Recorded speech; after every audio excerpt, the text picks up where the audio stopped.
കുക്കിങ്ങിനെ പറ്റിയുള്ള എൻ്റെ അഭിപ്രായം കുറച്ച് ഡിഫറെൻ്റ് ആണ് കേട്ടോ. കൂടുതൽ പേർക്കും യോജിക്കാൻ കഴിയാത്തതായിരിക്കും എന്ന് തോന്നുന്നു. എന്നാലും ഞാൻ പറയട്ടെ, എന്നെ സംബന്ധിച്ച് ഒറ്റയ്ക്ക് കുക്ക് ചെയ്യുന്നത് മഹാബോറ് പരിപാടിയാണ്. മാത്രമല്ല, മനസ്സറിഞ്ഞ് കുക്ക് ചെയ്യുമ്പോൾ, കൂട്ടമായിട്ട് കുക്ക് ചെയ്യുമ്പോൾ അതെനിക്ക് ഭയങ്കര ഇഷ്ടമുള്ളതുമാണ് കേട്ടോ. അങ്ങനെ കൂട്ടുകൂടി കൂട്ടത്തോടെ വെച്ച ഒരു ഫിഷ് ബിരിയാണിയുടെ കഥയാണിത്. ഈ ബിരിയാണി ഞാൻ ഉണ്ടാക്കിയതാണെന്നുള്ള അവകാശവാദം മുഴക്കാൻ ഒറ്റയാൾക്കും പറ്റില്ല. കാരണം എന്താണെന്നറിയോ?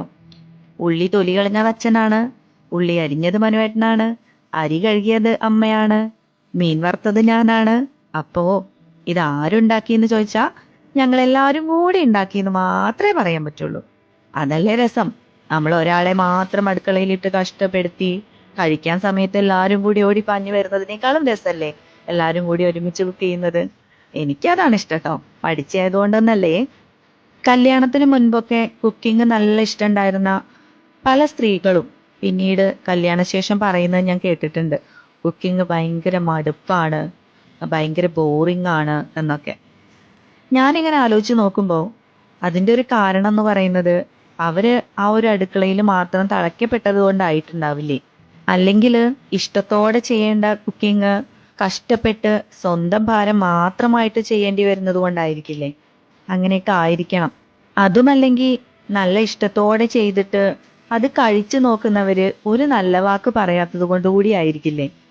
ആയിരിക്കൂട്ടോ, നിങ്ങളൊന്ന് ആലോചിച്ച് നോക്ക്. അതിനിടയ്ക്ക് ചെറിയൊരു ട്വിസ്റ്റ് ഉണ്ടായിട്ടോ. ഞാൻ എടുത്ത പാത്രം ചെറുതായതുകൊണ്ട് ഉള്ളി നന്നായിട്ട് വഴറ്റാൻ പറ്റുന്നുണ്ടായിരുന്നില്ല അതില്. അങ്ങനെ പാത്രം ചെറുതായിട്ടൊന്ന് ചേഞ്ച് ചെയ്തോട്ടെ. ബിരിയാണിക്കുള്ള മസാലയൊക്കെ കൃത്യമായിട്ട് റെഡിയാക്കി തന്നത് മനുവേട്ടനാണ്. മനുവേട്ടൻ നല്ല അസാധ്യ കുക്കാണ്. അതുകൊണ്ട് തന്നെ സ്പെഷ്യൽ ഡിഷസ് ഉണ്ടാക്കുമ്പോൾ മനുവേട്ടനാണ് മെയിൻ ഷെഫ്, ഞാൻ ഹെൽപ്പറാണ്. എൻ്റെ വീട്ടിലാണെങ്കിലും അങ്ങനെ തന്നെയാണ്. ഞാൻ ചെറിയ കുട്ടിയായിരുന്ന സമയത്തൊക്കെ വീട്ടിൽ വിരുന്നുകാരൊക്കെ വരുമ്പോൾ മെയിൻ ഷെഫ് എൻ്റെ അച്ഛനായിരിക്കും, അമ്മ ഹെൽപ്പറും ആയിരിക്കും. അപ്പം അത് കണ്ടു വളർന്നതാണ്. ഭാഗ്യത്തിന് ഹസ്ബൻഡും അങ്ങനെ തന്നെയാണ്. അല്ലിമോള് കണ്ടു വളരുന്നതും ഈ ഒരു സിസ്റ്റം തന്നെയാണ് കേട്ടോ. ഞാനും ഹസ്ബൻഡും വീട്ടില് എല്ലാ കാര്യങ്ങളും ഷെയർ ചെയ്ത് തന്നെയാണ് എടുക്കുക.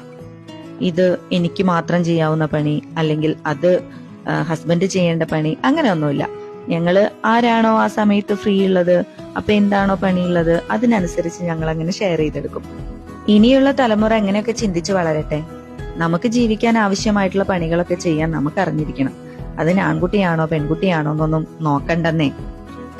അപ്പൊ നിങ്ങൾ പറ, എങ്ങനെയുണ്ട് ഞങ്ങള് കൂട്ടത്തോടെ വെച്ച് ഞങ്ങളുടെ ഫിഷ് ബിരിയാണി? അടിപൊളിയല്ലേ?